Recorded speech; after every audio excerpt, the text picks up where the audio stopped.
So, hi everyone. Here I am again doing this vlogging thing. I didn't do it yesterday because I was having kind of a rough day. And I've debated whether or not to talk to you all about it because it's, kind of personal and it's kind of, I don't know, like really personal, I guess. And I don't know if I'm even at that place where I should be talking to everyone about it. But what I realized is that the way I get through things is by talking about them a lot, until I'm so sick of talking about them that I don't think about them anymore. I guess so. I'm just gonna start talking about what was going on and whatever. So yesterday, well, actually, let me back up. So recently, right before this whole quarantining thing started, I broke up with my boyfriend of 2.5 years.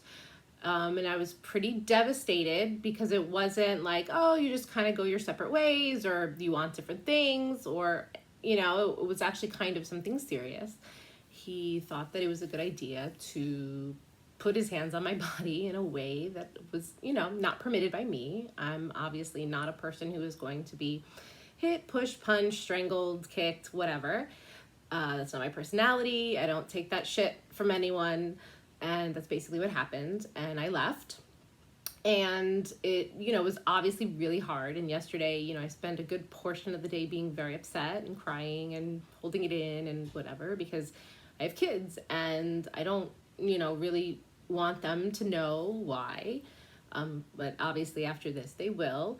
And that's okay. I just don't really want them to feel like they have to worry, if I go out with another guy and go on a date. Like, I don't want them to think that that's how all men are or whatever. I mean, their father was not like that. I was married for 15 years and he was definitely not like that. So, they have that. So that's good. Yeah. So that's basically what was going on. And some days it's just really, really hard because I blame myself, which is really weird. And, prior to this, I guess I had always heard, that the victim blames themselves. And, you kind of don't understand why, but it happens and you see it happening and, over and over. And then, it happens to you and you get it. And I definitely did blame myself. I still blame myself. I still, wonder why I didn't see it coming. I mean, again, 2.5 years and like the man never even was angry. I mean, I never saw him angry or yell or anything like that. I mean, his demeanor was very calm always. And, now I realize I was dealing with a for real psychopath. Like, I don't mean like, oh, haha, he's crazy. I mean, like, in a for real, a very technical way, a psychopath. I mean, he never had empathy.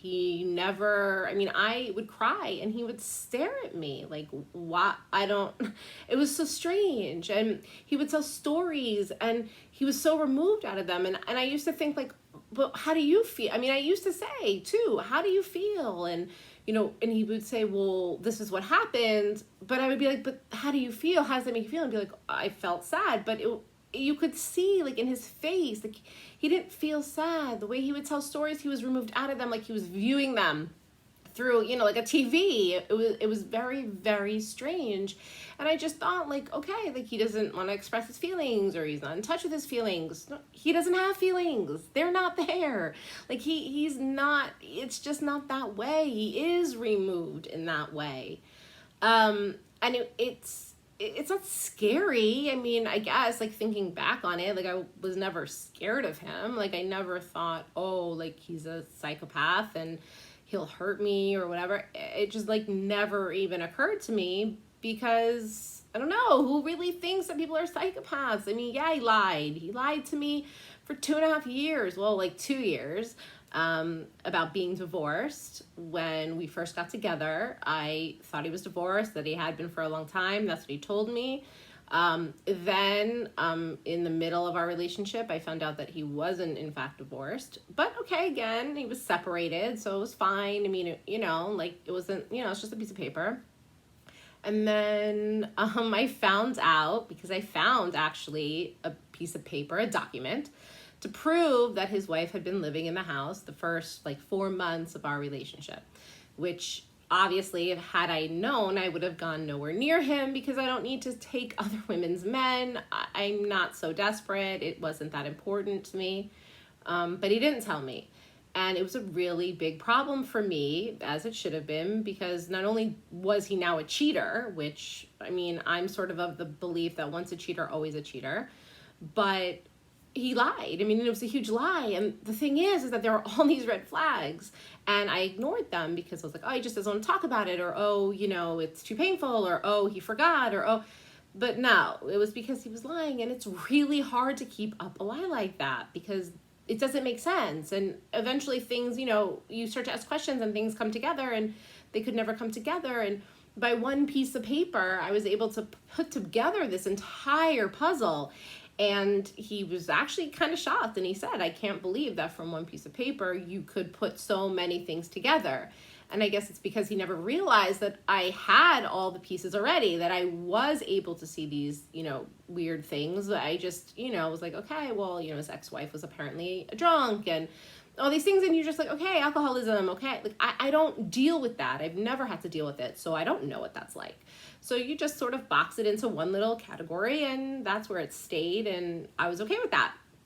And then, you know, obviously, losing that trust, it was very hard to get back. We had a lot of, you know, breakups, sort of speak, because, you know, it just kept going on and on and on because it was just like, he just kept lying. I mean, it was just like a nonstop thing. And that's sort of, you know, how I figured out that he was one of the ways I found out that he was a psychopath, because he just couldn't stop. I mean, it was just like a constant manipulation. And it's weird because had he just said, I'm a psychopath and this is what happens and this is what I do and whatever, it would have been fine. Like, I don't even think, I stopped caring about the lies because they weren't things that were like affecting me really. You know, they hurt my feelings because it was really hard to trust someone. But when, you know, looking back, or even like while I was in the relationship, looking back on them, it wasn't things that necessarily affected my whole way of being. So I was just like, hey, listen, he's going to lie. I know he's going to lie, but it's fine. I have this really, you know, huge connection to him. And I did, and I still do, which is strange. I mean, I know when he's on, you know, WhatsApp. I always know. I see him. I go on and yep, he's online. I always know. And it's weird and it's very, very strange still. But now I understand why that is, because we're yin and yang. I have so much empathy. I mean, I feel the energy surrounding me, and he doesn't feel any of that. And that's attractive to him or to his soul or his being or whatever you call it. And I guess the opposite is true for me. Like, it was an attracted thing because he was so devoid of all these feelings and all this just empathy that it was, you know, I guess there was something in that my soul connected to, you know, because it was the opposite. It's what makes you a whole person. And, you know, it's sad. I mean, I could totally like start to cry now. And that's also a thing if anyone ever wants to know if they're dating a psychopath. The crying thing.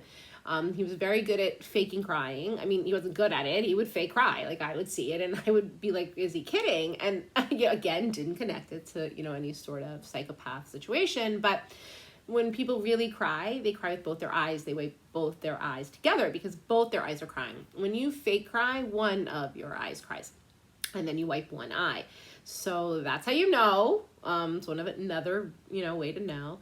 And it's just, I don't know, it's just been really, really just hard all around. It's hard to trust people now. I'm kind of glad that we have this quarantine thing going on because I don't think that I would be, you know, able to kind of deal with people in that way right now. I definitely am not in any position to want to date, so don't start sending in applications.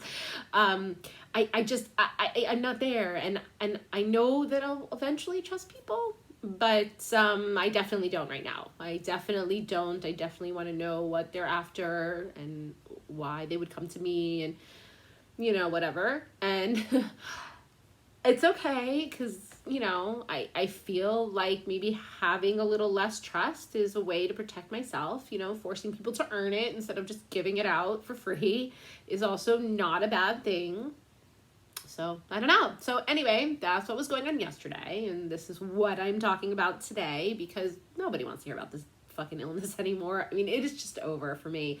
I'm tired of being quarantined. I'm tired. Like, I don't want to hear about one more death. I can't. It's all so much. Not that this is a particularly happy topic, but, you know, other people out there have, I'm sure, gone through what I've gone through. And, you know, it's good to connect, and it's good to, you know, have all that. So, whatever. Anyway, thanks for watching. Like and subscribe if you haven't already. And I'll be back tomorrow with some other new topic, not hopefully any diseases or domestic violence. So have a great day and talk soon. Bye.